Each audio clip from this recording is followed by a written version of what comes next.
Subscribe to our channel by clicking the subscribe button. Click the bell button and enjoy the latest uploads from our channel. Xiaomi Mi Max 3 first impressions. Now this is a Max phone. So cut me some slack if I get a few things wrong here, because this is the first time I've been using a Xiaomi phone for a long time. I might not even be pronouncing that correctly. But I gotta tell you one thing. This phone right here is one crazy good value. I got this thing for $285, and these are going for around $300. Now, what's significant about this? The size of this display. This is a 6.9-inch display here, and this comes with a 5500 milliamp hour battery, a 12 megapixel plus 5 megapixel dual AI camera, and a Snapdragon 636 processor with 4, or you could get it with 6 gigabytes of RAM with 128 gigs. This is the 4 gig and 64 gigabyte ROM. Now, the Snapdragon 636 is actually in the family of the Snapdragon 660, which BlackBerry put on the key too.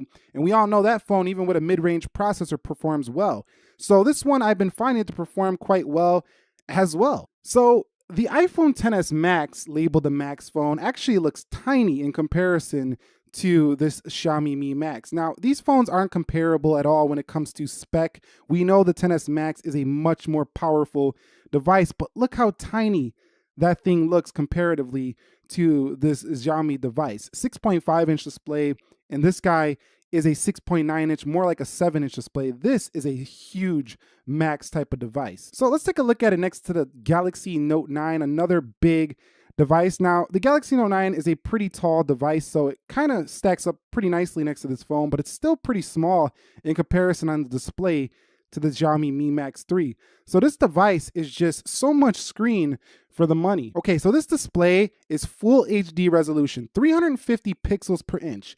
Now, to put that into comparison with something, the iPhone XR is going to launch with a 6.1-inch display and has 326 pixels per inch, just like the iPhone 7. So this phone has actually a higher resolution than the upcoming iPhone XR, and it's also an LCD display, and it's also much larger with more pixels per inch. Now, this device runs MIUI like 9.5 or something like that. It has Android 8.1 Oreo, and I've been finding it to run pretty smooth. This MIUI or MIUI is pretty light. It doesn't have a lot of junk on it, especially if you get the global version of this phone like I picked up. This one doesn't have all that Chinese bloatware on it. This one was just pretty clean. It had the Play Store on it. It does have a few of the MIUI services on the device, but still, you know, it's pretty clean overall. You don't even have to use that stuff if you don't want to. And I've just been enjoying the heck out of this phone just in the past few hours I've been using it. Now, if you look at that wallpaper, it kind of looks like that one from the iPhone X when they first launched the phone. I really love when a phone manufacturer puts a nice amount of wallpapers, and this phone definitely does that. Look at all of these guys right here. And then if we go over here, we have a bunch of animals on the wallpapers as well. So that's pretty cool. And then there's a bunch more down here, creative wallpapers. And you can see right there, it takes a second to load. That's where you're going to see that this is not a flagship phone loading things instantly. But still, what, half a second? That's okay. It's not the end of the world for half a second. But just some beautiful included wallpapers on this device. Now, I've been trying out the camera a little bit, and you could see that camera looks almost identical to an iPhone XS camera or an iPhone X camera. And it's not quite as thick on the camera hump, but it still has a camera hump. This camera, you can definitely tell that it's not flagship. I've already been trying it out. It's definitely not a flagship camera, but I wouldn't expect that at $299. Now, in terms of the back, it's like an aluminum feel. It feels exactly like the OnePlus 5 and 5T, and the color is identical to that matte black on those phones. So if you get the black model, it feels just like this. This phone also comes in gold, so if you like that gold color, then you can get it in gold. It's like a lighter gold with a white front. Now, I also want to note that even though this is a non-US phone, I have T-Mobile, and I'm still getting LTE on this device, and I already made some calls and people said they heard me just fine. So it actually works in the US on GSM carriers if you get the global version like AT&T and T-Mobile. You just might not have as many LTE band support. So if you're in a fringe area or an area that's just not very, you know, large, like a big city, you might have issues with your carrier connection to LTE. But if you're in a big city, then this can actually work out probably just fine for you. But if you are going to pick one of these up, do check the band support before doing so. So a little bit back to the performance. So the 636 CPU is clocked in at 1.8 gigahertz, and you could definitely tell it's more of a mid-range kind of device, but it's not slow. Like, it's super usable. There's no like big hiccups that are really going to make this phone unusable whatsoever. And I think that it performs well enough to actually be a functional day-to-day phone.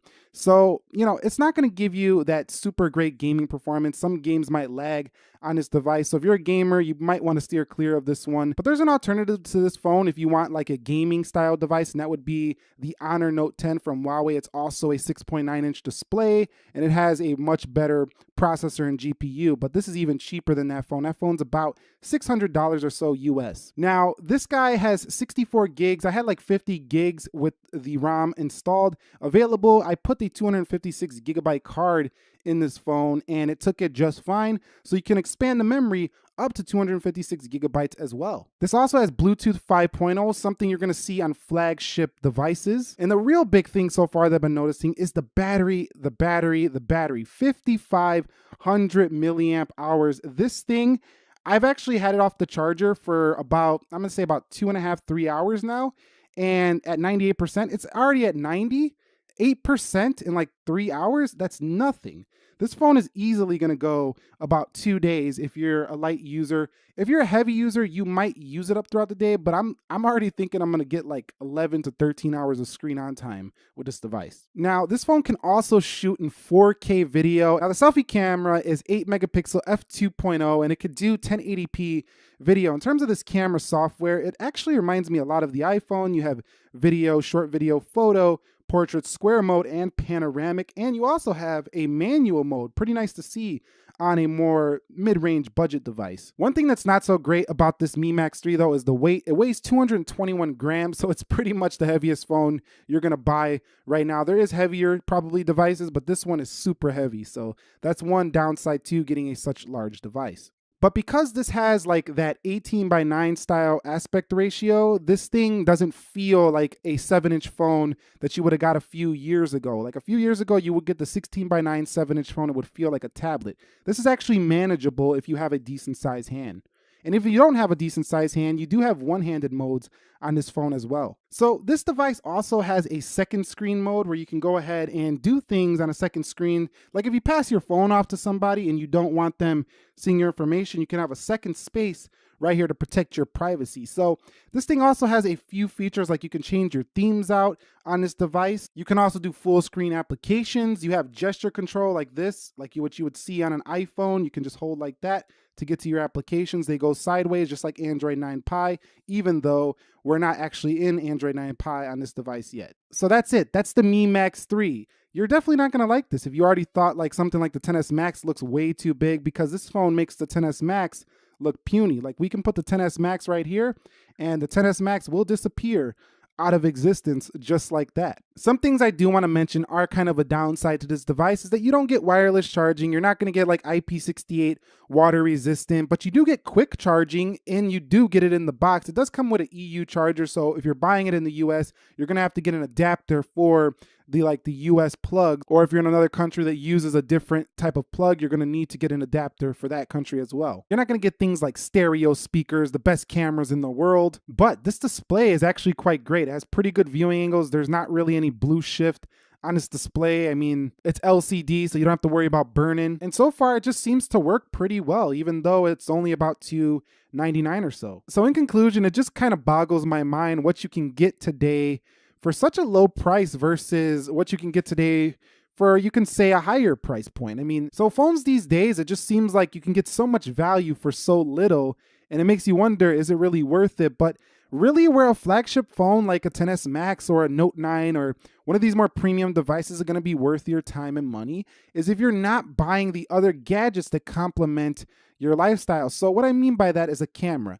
if you don't buy a camera, you don't have a camera on the side, or you have other phones with a good camera, you might actually get your money's worth out of having the best camera on a smartphone. You're not going to have the best camera on a smartphone with a Mi Max 3. If you want support for a very long time on your phone and you want it to hold that value, sell it off later, that's where a flagship premium phone like an Apple device will still be worth it. And if you want some of the fastest processing in the world, some of the best AI, implementation on a device, and just some of the more innovative features in the technology world, you really can't beat the iPhone XS Max here. I mean, especially when we're talking about these two right here, like a budget phone or buying, an Apple device. And all that I just said about that is pretty much similar with the Galaxy Note 9, except for those software updates, but still, like, you're not going to get all the superior technology you're going to get in a Note 9 and a phone like this. This phone is just fun. It just makes you feel good. It just seems like you get so much of the essentials, the basics, everything you really need.